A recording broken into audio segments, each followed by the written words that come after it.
Amigos, sean bienvenidos a un episodio más de Cinerama 35. Y ahora, antes de que entremos de lleno con el tema, me gustaría presentarles a nuestros invitados, que en esta ocasión son Brandon y Carlos Garduza. Muchísimas gracias, chicos. Ahora, el tema de hoy va a ser contagios en el cine, ¿no? O pandemias en el cine. Yo creo que es un tema muy vigente y del que se le puede rascar bastante, ¿no? Entonces, yo diría que de 2 años, que ya cumplimos casi 2 años, ¿no? De la pandemia, o si es que ya los cumplimos, cobró mucha popularidad o cobró una nueva, digamos, ola pues de gente que empezó a ver un montón de películas relacionadas con las pandemias.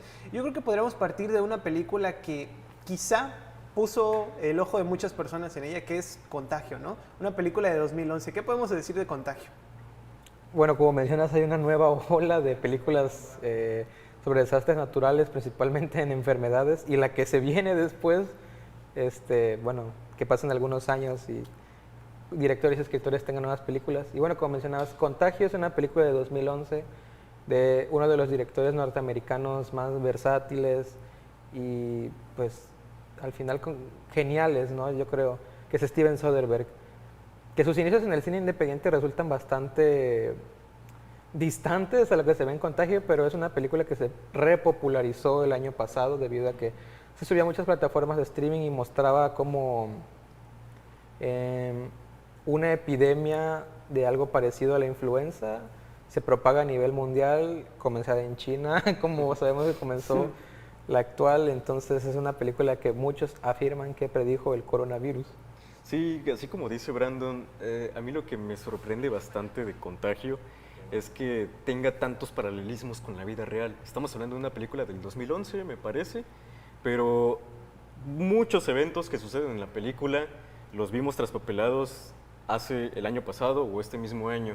Y a mí lo que me gusta mucho de Contagio es cómo hoy en día podríamos decir que tiene hasta incluso cierto sentido documental. Ya no podríamos decir que es completamente una película de ciencia ficción, porque otro punto interesante es de que sí te aborda una pandemia, pero no como lo veíamos antes en las películas como de los 90 o los 80, donde directamente eran situaciones completamente irrealistas, ¿no? A veces las pandemias las veíamos en zombies, en, no sé, virus del espacio, pero ahora vemos que te hablan de un problema muy real, que es la contaminación o la falta de salubridad en ciertos países. Y en ese sentido, me gusta cómo la película lo que hace es abordarte el punto de vista de cómo se aborda la pandemia, pero desde distintas instituciones. Y empieza prácticamente contándote una historia desde la primera institución, que es la familia. Y vemos cómo en esta situación extranormal, que es el inicio de una pandemia, se va desmoronando hasta el peldaño más pequeño, que es el de la familia, ¿no? Y vemos cómo a raíz de la muerte de su esposa que se contagia, se desmorona la familia, luego salen unos secretos a la luz, pero por otro lado luego vemos el punto de vista de los departamentos de seguridad, que ya no es tanto su interés proteger a la ciudadanía, sino más bien ver qué amenaza puede haber desde el exterior, si esto es causa de un ataque terrorista. Luego vemos a los departamentos de salubridad que están preocupados por buscar una cura, etcétera. Toques de queda en la ciudad. Toques de queda. Vemos distintos puntos de vista. No hay como un solo protagonista en Contagio, sino que son distintas instituciones las que te narran esa historia. Sí, de hecho, fíjense, algo que a mí me gusta mucho de Contagio es el hecho de que, pues, como dice Garduza, es un regreso hacia la realidad, ¿no? Y me gusta que no sea un patógeno que viene del espacio o un virus desarrollado en un laboratorio por el ejército para atacar a otra nación, que de hecho en la misma película como que juegan también con el tema, ¿no? ¿Qué es esto? Es un virus que se creó en un laboratorio, tiene intenciones militares o bélicas o qué sé yo, y no, o sea, en realidad pues entiendes que fue un cerdo que se comió un murciélago, guiño guiño, y pues bueno, terminó Mira, en un restaurante. hasta en eso Es súper extraño, por eso mucha gente entiendo que ha dicho, no, es la película que predijo el COVID o cosas por el estilo. Pero yo creo que también esta película, cuando la ves en 2021, le puedes dar una lectura completamente diferente, pues yo hacía tiempo que no sentía tanta incomodidad al ver ciertos planos detalles, ¿sabes? Como cuando jalan manijas, o cuando se saludan, o tocan el poste o el pilar de un servicio público, de un transporte público, perdón. Y es una sensación muy extraña. No sé si les ha pasado también que ahora cuando ven una serie o ven una película y ven que se abrazan o se besan o se dan la mano así con una tranquilidad, no sé, te sientes incómodo, no te sientes a gusto incluso viéndolo. Sí, se ha perdido como que esa especie digamos, contacto humano que justamente Contagio llega a reivindicar en formato de terror, ¿no? Como el tocar una manija de una puerta que alguien ha tocado antes y no sabemos si está contagiado es bastante misterioso. ¿Cuál será el futuro? Sí, a mí me parece que hay una intención por parte de Soderbergh de ponerte esos planos insert para que tú sientas o logres percibir el peligro que hay, no sé, con solo tocar una manija, Sí. o hay personas que luego no se tapan la boca y te muestran y se escucha incluso en el sonido cómo tosen, o sea, ahí hay una intención de ponerte incómodo. Sí, por eso. y hoy yo creo que tiene más intensidad Sí, más todavía, que nunca más lo tiene. Ajá, exactamente. Ahora, ¿qué les parece si hablamos acerca de una película que es un polo opuesto y nos vamos directamente hacia la ciencia ficción, pero después de que regresemos de un pequeño corte promocional? Amigos, no se despeguen porque antes los vamos a dejar con nuestra sección El ABC del cine, en donde vamos a ver acerca de el maquillaje en el cine. Regresamos. El cine siempre ha sido un medio en el que se puede poner a volar la imaginación. Crear mundos fantásticos y personajes que probablemente nunca veremos en la vida real, pero que sin duda nos asombran. Pero, ¿cómo hacen en la producción para que las personas se vuelvan zombies o envejezcan? Yo soy Abril Jiménez y hoy en el ABC del cine hablaremos sobre la caracterización de los personajes.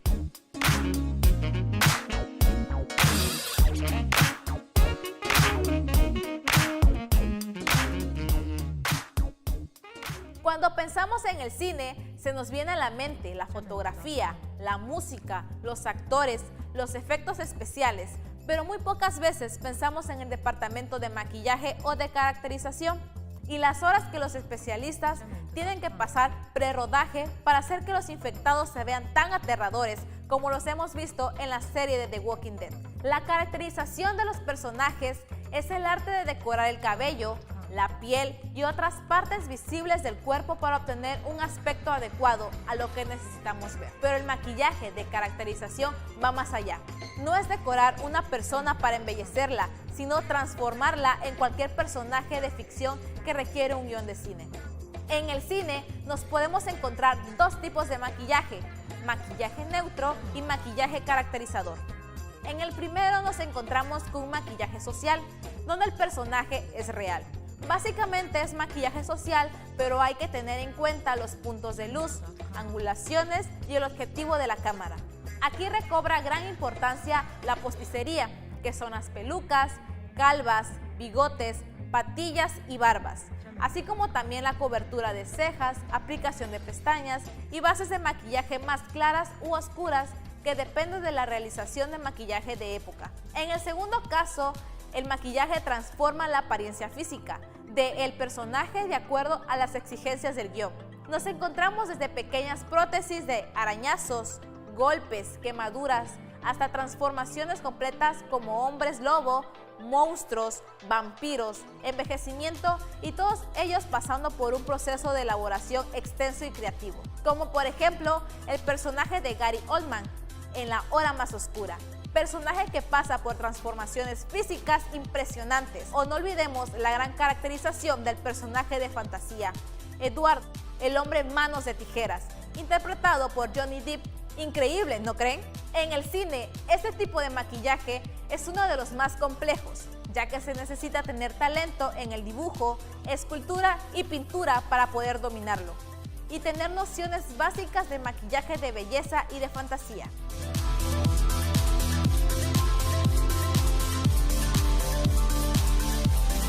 Para realizar estos efectos se utilizan diferentes materiales tales como prostéticos, como el látex, hule o plástico, silicón para crear moldes, piel sintética o adhesivos, látex natural, aplicado como líquido, se seca quedando semirrígido. Se utilizan mezclas especiales para crear casting látex y espuma de látex. Derma wax, se utiliza esta sustancia en forma de cera para los cadáveres en la televisión, para darles un efecto degradado y deteriorado. Espuma de látex, el material por excelencia de la industria de maquillaje de efectos especiales. Sangre falsa es una mezcla que tiene todas las propiedades físicas de la sangre real, material de uso diario en el mundo del cine. Dentro del cine dedicado a desastres biológicos nos encontramos con un grande. Este es Greg Nicotero. El hito más grande en la carrera de Greg Nicotero es ser el responsable de los efectos de maquillaje en Day of the Dead, en 1985, del maestro del terror George Romero, y siguiendo los lineamientos de Tom Savini, todo un veterano en la industria de los efectos especiales para ese entonces. Nicotero se convirtió en un experto en maquillaje zombie. Tal es así que actualmente es productor ejecutivo en la serie de The Walking Dead y Fear the Walking Dead, en las que también desempeña el rol de supervisor de efectos visuales y técnicas de maquillaje.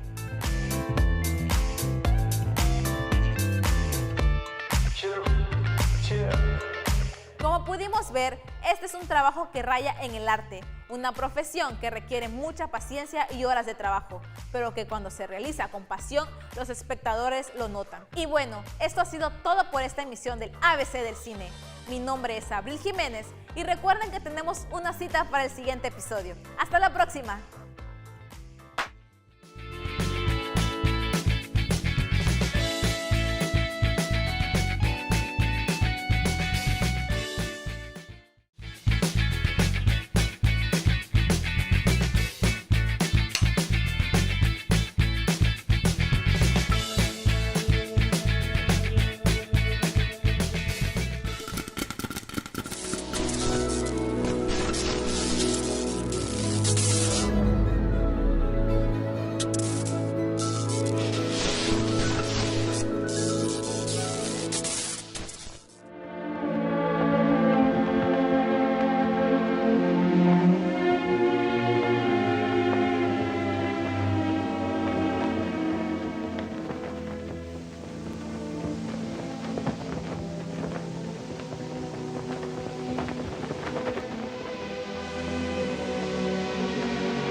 Ante una amenaza invisible, como lo es un virus, solo queda protegerse. Ningún cuidado está de más, sobre todo cuando se trata de una epidemia.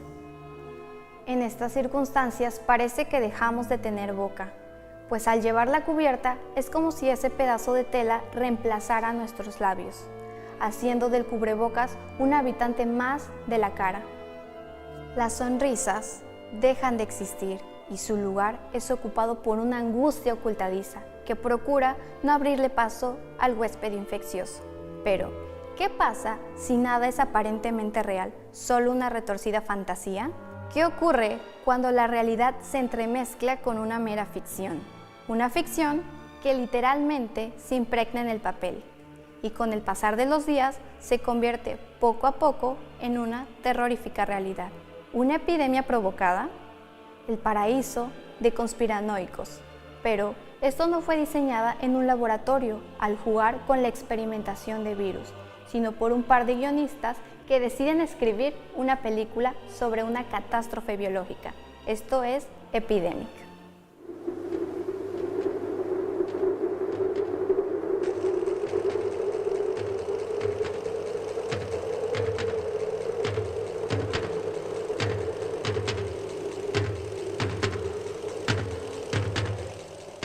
Epidemic es una cinta repleta de lenguaje metacinematográfico.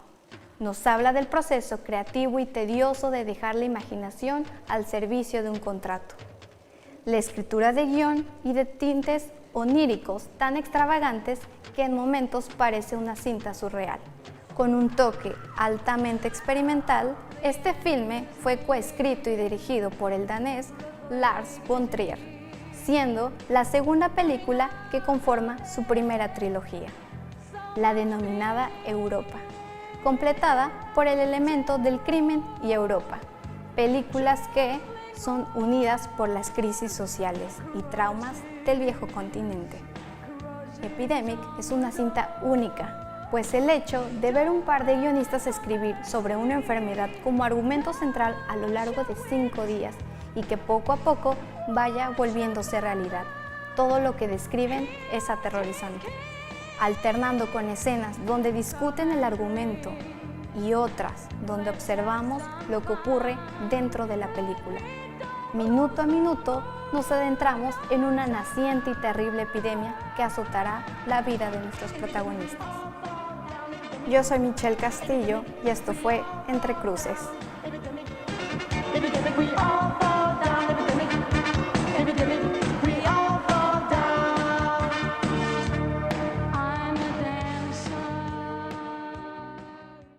Amigos, ya estamos de regreso aquí en Cinerama 35 y en esta ocasión estamos hablando acerca de las pandemias en el cine y me encuentro aquí con mis invitados de honor y estábamos hablando ahora de una película de ciencia ficción. Hoy vamos a empezar a hablar de llamada 12 monos y bueno, yo me pregunto ¿por qué se llama 12 monos? Digo, ¿cuáles aparecen 12 monos en la película o de qué se trata? ¿Qué opinión les merece esta película? Bueno, pues sí, es la cara opuesta de una película como Contagio. O sea, lejos de querer emularte una situación realista, si hubiera una pandemia, aquí se van al extremo. O sea, ya te presentan un mundo posapocalíptico, donde la sociedad está destruida. Donde el anarquismo reina. Donde el anarquismo reina y el protagonista tiene que viajar en el tiempo, o sea, para revertir todo este problema. Entonces, es completamente opuesta a Contagio, pero pues aquí te muestra otra manera de abordar las pandemias, ¿no? Que es directamente desde el terreno de la ficción más fantasiosa posible. Sin embargo, a mí me gustaría sacar a colación otra película, y que de hecho es mexicana, se llama El Año de la Peste y está dirigida por Felipe Casals.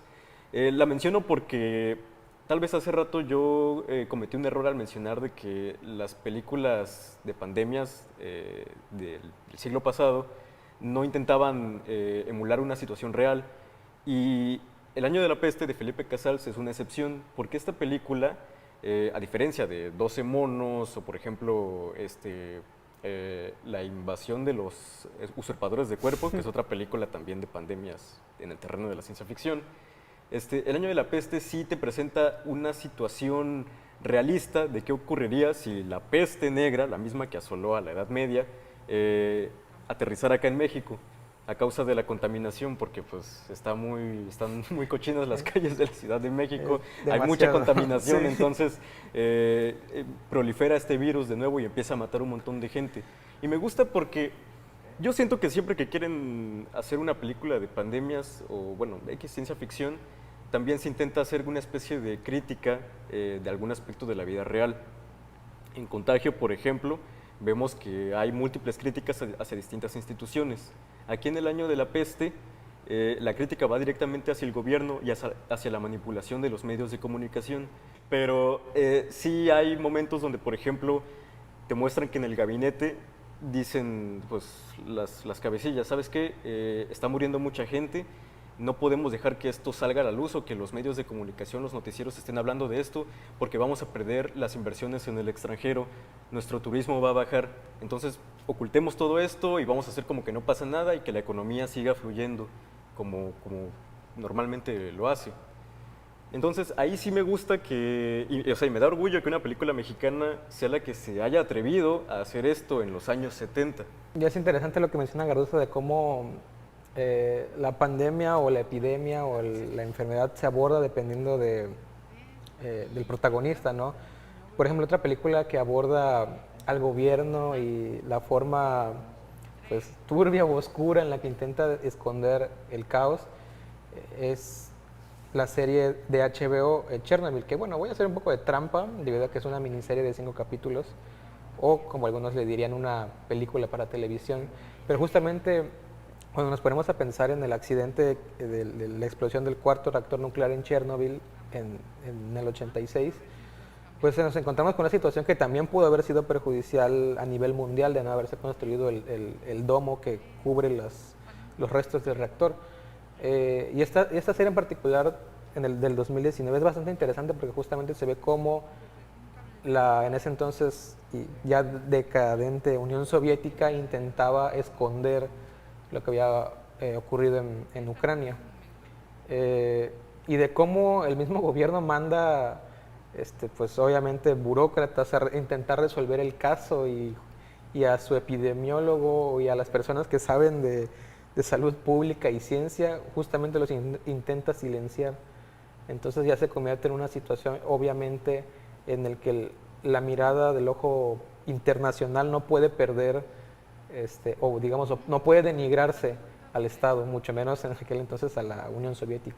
Sí, fíjese que esa es una postura bastante interesante, el hecho de cómo sirve para señalizar esas negligencias, ¿no?, que luego las instituciones llevan a cabo con la población. Entonces yo creo que la ficción es una buena herramienta para hacer, digamos, plasmar, ¿no?, esta realidad que verdaderamente ocurre y que a veces se nos olvida.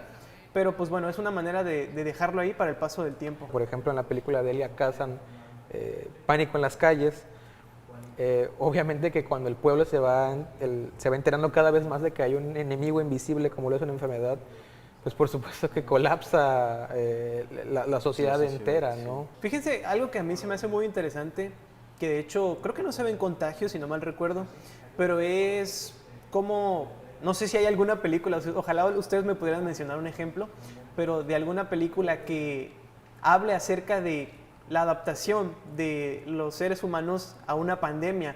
Es decir, o sea, bueno, yo creo que sí se ha visto, ¿no? O sea, están películas como, a pesar de que sea muy mala, esta película Blindness, o ¿cómo se llama en español? A ciegas. A ciegas. Donde vemos cómo la sociedad ya, digamos, empieza a desarrollar sus propias jerarquías o su manera de salir a obtener recursos y demás. Pero algo que no esperábamos, por ejemplo, en países como México, es que después de cierto tiempo, pues la gente ya dejó de preocuparse, ¿sabes? Como tal, y empieza a vivir sus vidas de una manera cotidiana, como en tiempos prepandemia. Yo creo que son escenarios que quizá no se han explorado del todo en el cine, pero sería muy padre verlos en películas con un nivel de producción como Contagio, ¿no? Es decir, ¿qué pasa después de que el virus no se fue? O sea, las vacunas ahí están, pero no están accesibles para todo el mundo y hay países que se están cayendo a pedazos precisamente por las pobres normas o estándares de salubridad, ¿no?, o de medidas para cuidar la sana distancia o cosas por el estilo. En este caso, ¿no? Yo creo que eso sería muy padre explorarlo en una película. No sé si tengan algún ejemplo de algo así. Sí, hay una película dirigida por David Mackenzie que se llama Perfect Sense, protagonizada por Ewan McGregor y Eva Eva Green. Green. Ajá, sí. Y en esta película la peculiaridad es de que el virus que está contagiando a todo el mundo hace que vayan perdiendo los sentidos, o sea, los 5 sentidos progresivamente. Entonces, ahí sí hay como que un choque entre la mirada realista, casi documental, de qué pasaría si esta pandemia, o sea, ocurriese en la vida real, y otra donde sí se va al terreno más de la ficción. Pero el punto que yo quiero rescatar es el que tú mencionabas, que ahí te van mostrando escenarios donde las personas pierden el oído, pero no por ello la sociedad colapsa al instante, sino de que empiezan a resignificar sus vidas, a reinterpretar ciertas cosas que hacían al poder oír y comienzan a fijarse en otras cosas. Ahí lo tienen, Perfect Sense, ¿verdad? Perfect Suena Sense. muy interesante, de hecho podríamos hablar un poquito más de ella, pero cuando regresemos de un pequeño corte promocional. Entonces, amigos, ustedes no se despeguen porque esto es Cinerama 35. Regresamos.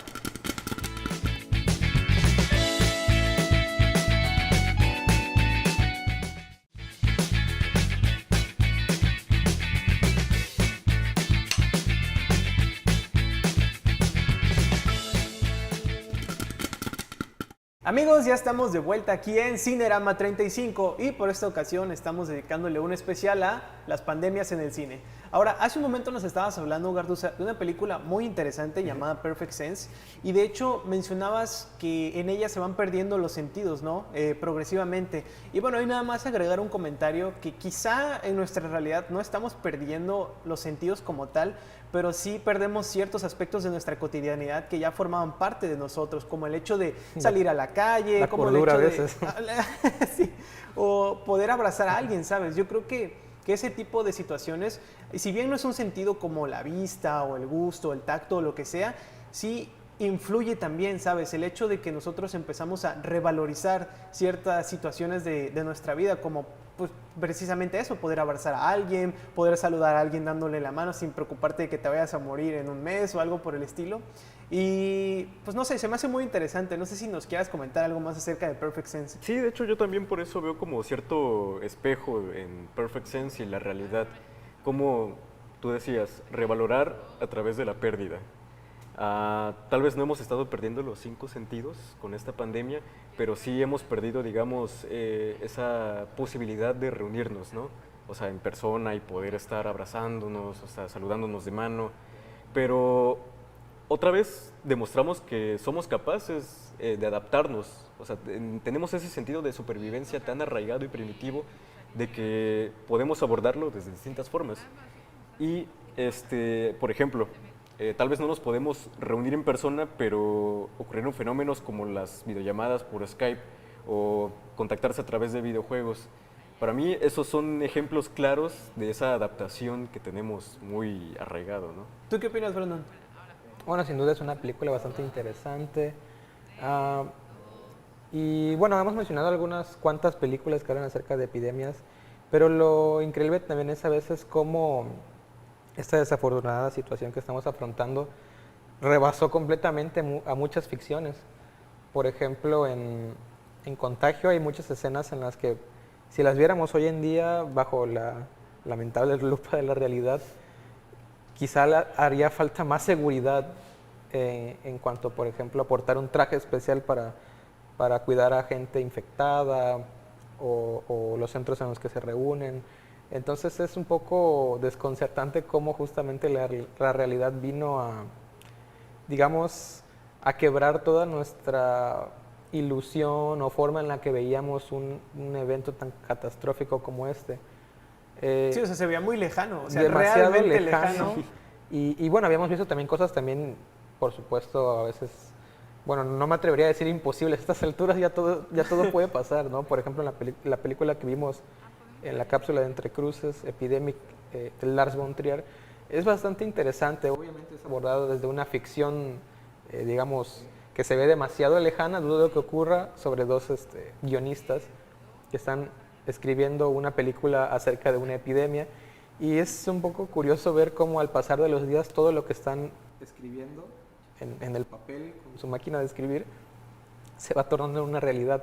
Entonces es como ver el futuro a través del proceso creativo del guionista.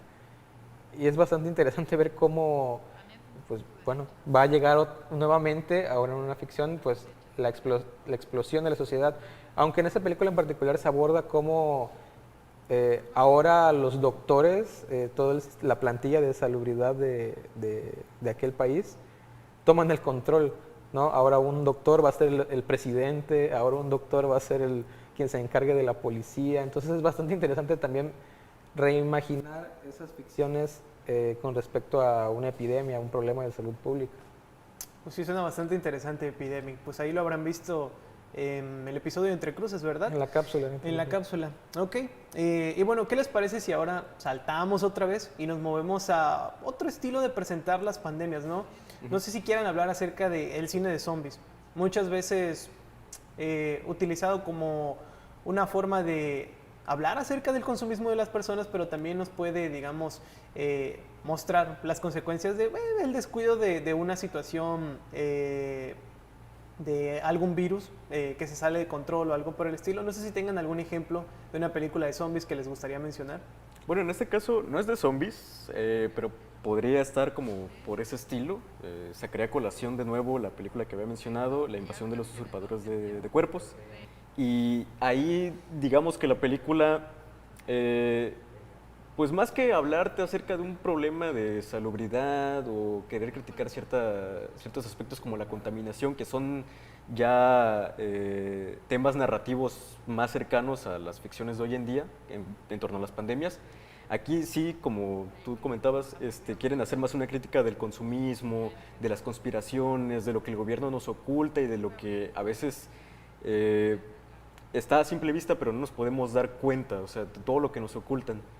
¿Y tú, Brandon? ¿Tienes alguna? Bueno, más que un problema, por ejemplo, también relacionado a los zombies, es ahora un dilema moral que nos plantea Leos Carax en su segundo largometraje, que es Mala Sangre, en el que nos habla de una enfermedad de transmisión sexual que adquieren todos aquellos que tengan relaciones sexuales sin tener un vínculo afectivo previo.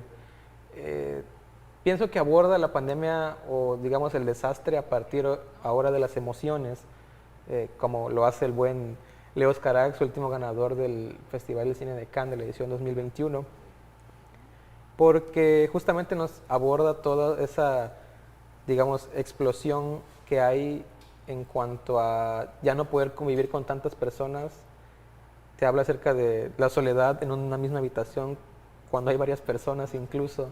Resignifica qué podría ser una cura, en este caso, enamorarse de una persona podría ser una cura. ¿Cómo dices que se llama la película?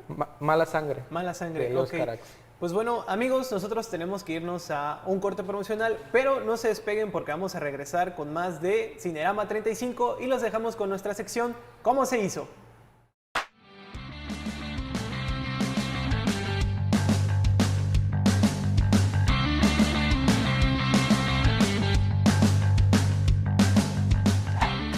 ¡Hey! ¿Qué tal, cinéfilos? Espero que una buena dosis de cómo se hizo les mantenga al borde del asiento, porque aquí revelaremos los secretos que hay detrás de cámaras de tus películas favoritas. El día de hoy nos toca revisar cierta película con una temática que pensamos solo podría llegar a quedarse en la mera ciencia ficción, pero hoy es más cercana a nuestra nueva realidad. Nada más y nada menos que una de las películas sobre pandemias más recordadas. Así es, 12 monos del cineasta Terry Gilliam.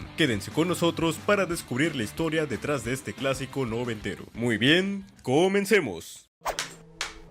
12 monos, estrenada en 1995, es una película dirigida por Terry Gilliam y protagonizada por Bruce Willis y Brad Pitt. El mundo de esta fabulosa cinta está ambientado en un futuro post-apocalíptico asolado por un mortal virus, que ha contaminado todo el ambiente del planeta y los pocos humanos sobrevivientes se ven coaccionados a vivir debajo de la tierra. Y es aquí donde comenzará la travesía de nuestro protagonista, James Cole, un prisionero que será enviado al pasado para recolectar una muestra original del virus con el fin de que los científicos del futuro puedan sintetizar una cura. Pero, ¿dónde comienza realmente el nacimiento de este filme? Ahora viajemos nosotros por el tiempo hasta el año 1962, donde se estrena La Jetée, o conocida en español como La Terminal, un cortometraje francés dirigido por Chris Marker. Esta película, que estaba construida como un montaje de fotografías y narración en voz en off, relataba una historia muy similar, en un mundo distópico totalmente irradiado y con sus pocos sobrevivientes residiendo en comunidades subterráneas. Y años después, el productor Robert Cosberg, fanático de este cortometraje, se acercaría al director del mismo para ofrecerle la creación de una película de larga duración inspirada totalmente en dicha obra. Y aunque el director Chris Marker accedió, en Universal Pictures no estaban seguros del proyecto de Robert Cosberg. Sin embargo, aceptaron comprar los derechos de La Jetée y el productor Charles Roven eligió a Terry Gilliam para la dirección de esta película. Sabemos que a Terry Gilliam, el ex Monty Python, le gusta escribir sus propios guiones, pero en esta ocasión le fue presentado el proyecto con el guión ya escrito por Janet People y David Webb. Y a Gilliam le fascinó este guión, y aunque sabía que estaba basado en La Jetée, prefirió no ver el cortometraje, pues no quería copiar nada del contenido original. Ya en el casting, Bruce Willis se presentó muy entusiasmado para trabajar con Terry Gilliam. De hecho, estos dos ya se conocían desde la selección de actores en la película de El Gran Pescador de 1991, donde Willis desafortunadamente no había sido seleccionado para formar parte del elenco. Brad Pitt también estuvo muy interesado en trabajar con Terry Gilliam, solo que este no estaba seguro de que fuera el actor ideal para el personaje. Terry ya había propuesto a Jeff Bridges para el papel de Jeffrey Goins, pero el estudio lo rechazó. Pero Brad Pitt decidió que trabajaría con Terry Gilliam a toda costa, inclusive aceptando un salario demasiado bajo. Ya en la filmación, Gilliam sometió a ambos actores en rigurosos métodos de dirección. Por ejemplo, Bruce Willis recibió una extensa lista de clichés en su actuación que no podía cometer. Para Brad Pitt le fue contratado un entrenador de voz para lograr la peculiar e inconexa forma de hablar de su personaje, aunque tal vez otro factor que ayudó en esto es que Gilliam privó del tabaco a Brad Pitt, aún a sabiendas de su adicción, prohibiéndole fumar en todo el rodaje, lo que hacía ver al actor más ansioso y estresado que de costumbre. Gilliam decidió recrear un diseño artístico como el de su película Brasil de 1985, con algunos bocetos del ingeniero Lebbeus Woods. Pero Universal nunca se imaginaría que esto le causaría grandes problemas, pues Woods presentó una demanda por el plagio de su obra y estuvo a punto de parar la distribución del filme, asunto que se resolvió rápidamente desembolsando la jugosa cantidad de $1 millón. Finalmente, la cinta se estrenó el 29 de diciembre de 1995 en Estados Unidos y el 5 de enero de 1996 en el resto del mundo, recaudando un total de casi $170 millones y conservando desde su lanzamiento muy buenos comentarios por parte de la crítica. ¿Ustedes qué opinan? ¿Será 12 monos una película que recobra significado en estos tiempos inciertos? Bueno, lo que sí sabemos es que estamos frente a una grandiosa película de ciencia ficción. Yo soy Carlos Garduza y los estaré esperando para una nueva edición de Cómo se hizo. Hasta la próxima.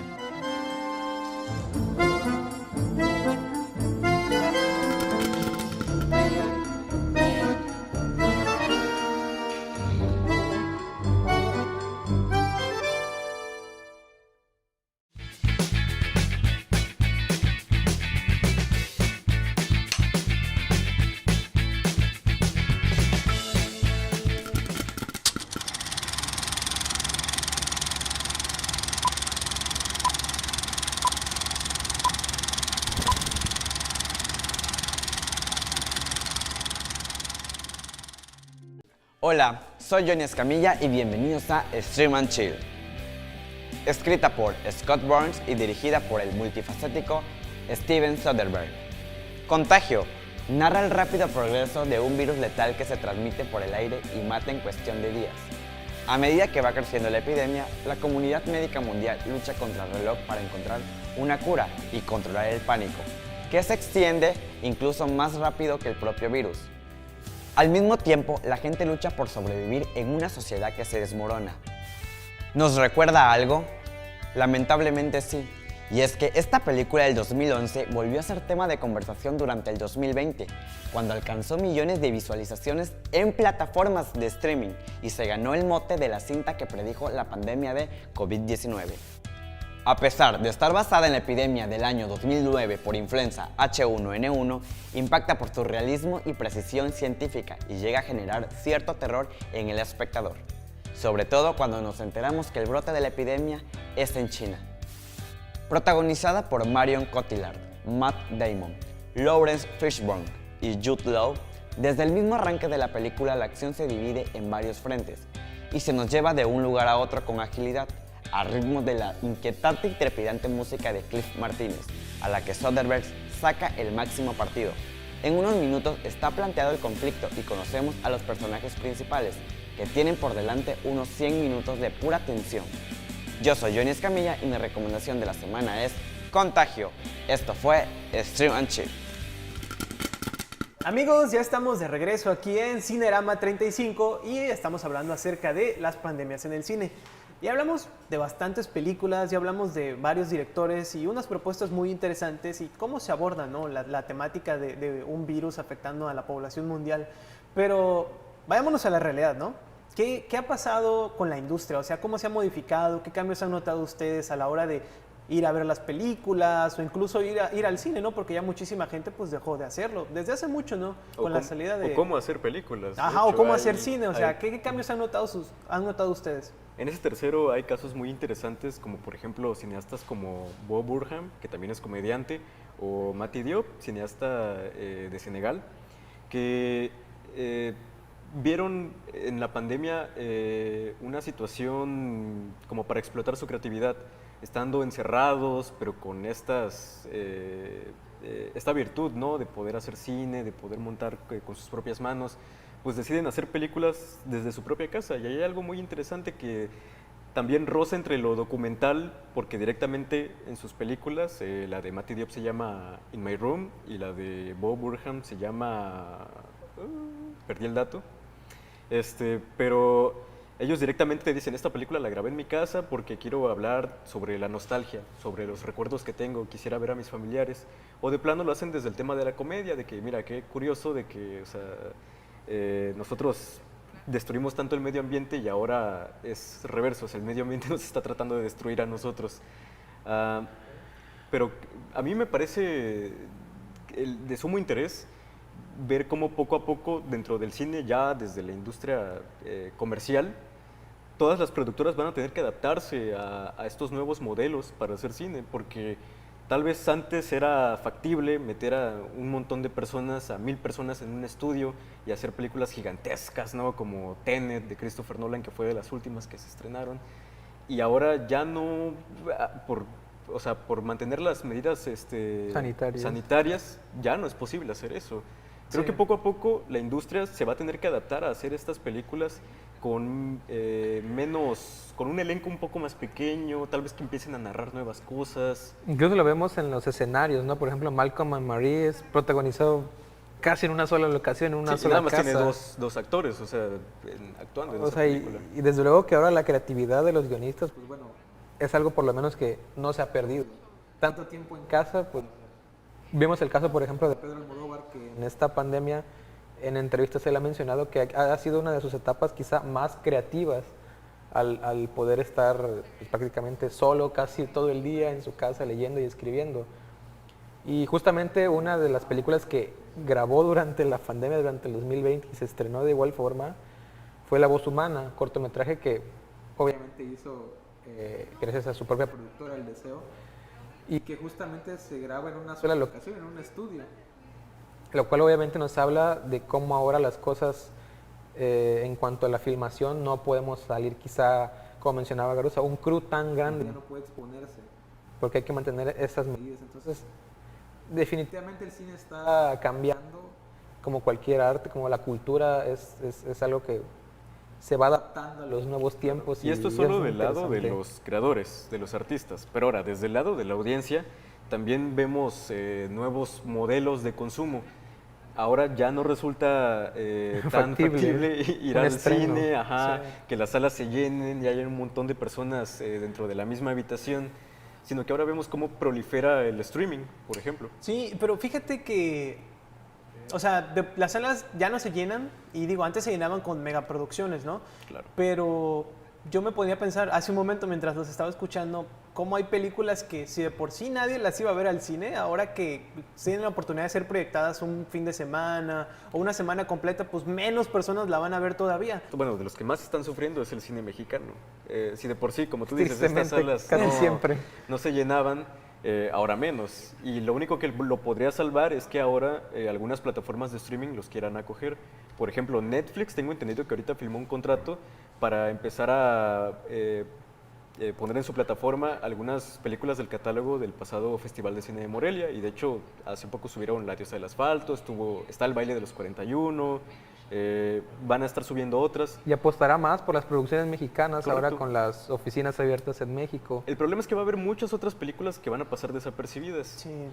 Y quienes están, digamos, aprovechando de esta situación, o más bien están haciendo, como dirán, su agosto, son las plataformas de streaming. Y ahora vemos fenómenos como estrenos simultáneos entre plataformas de streaming y el cine, o muchas veces a las pocas semanas el estreno en streaming. O sea, es algo totalmente nuevo y desconcertante para algunos, por supuesto para los más puristas del cine es un sacrilegio de una u otra forma. Pero viéndolo del lado positivo, pues abre las puertas a una mayor exposición, a una mayor visualización de las películas. Pero la experiencia en una sala cinematográfica, desde luego que hoy más que nunca peligra. Sí, sí, y es incomparable, o sea, así tengas un teatro en casa o lo que tú quieras, no se compara con estar en la sala de cine.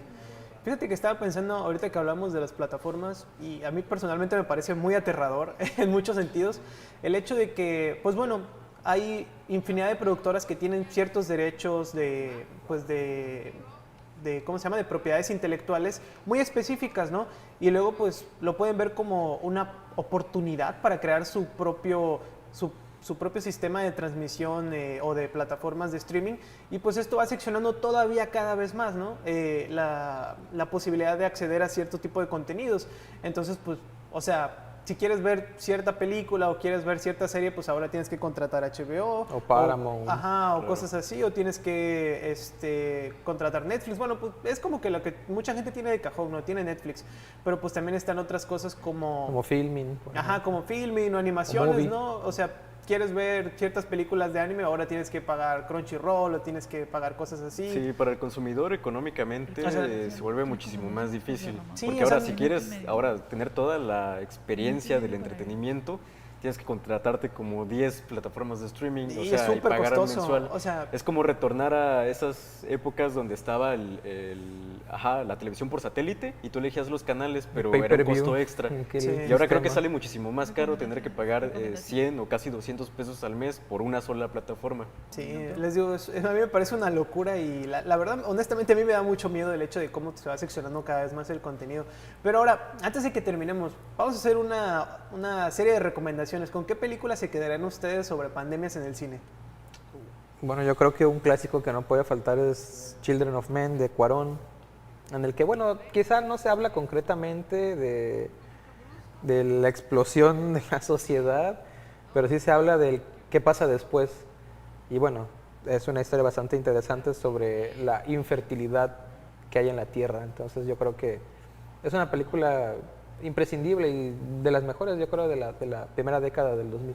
O sea, ahí está, Children of Men. Sí, yo de plano Garduzo? creo que me quedo con Perfect Sense. Ya hablamos maravillas en esta cápsula y no la voy a dejar de recomendar. Es una gran película, me parece original en su propuesta y también con grandes actuaciones. El elenco está de 10, así que me quedo. Ok, perfecto. Pues yo me quedaría quizá con Contagio. O sea, la neta yo creo que vale mucho la pena ver Contagio en estos tiempos. O sea, redescubrir muchas de las fases por las que atravesamos hace ya 2 años es bastante interesante. Incluso ver reflejado por medio del cine cómo la gente se abalanzaba a los supermercados para acabarse los productos por el temor de que se fueran a terminar o que no pudieran acceder a ellos después, ¿no? Como incluso el gel antibacterial, bueno, aquí pasó el papel papel higiénico, de lo cual es baño. ridículo, pero bueno, yo diría que Contagio, yo me quedo con esas, entonces tenemos Perfect Sense, Contagio y Children of Men. Ahora, amigos, a nosotros se nos ha terminado el tiempo y antes de despedirnos me gustaría agradecerle a nuestros invitados, tanto a Carlos como a Brandon. Muchísimas gracias, A ti. chicos. Y a ustedes por habernos acompañado a lo largo del programa. Les recuerdo que yo soy José Ramón Hidalgo y esto fue Cinerama 35.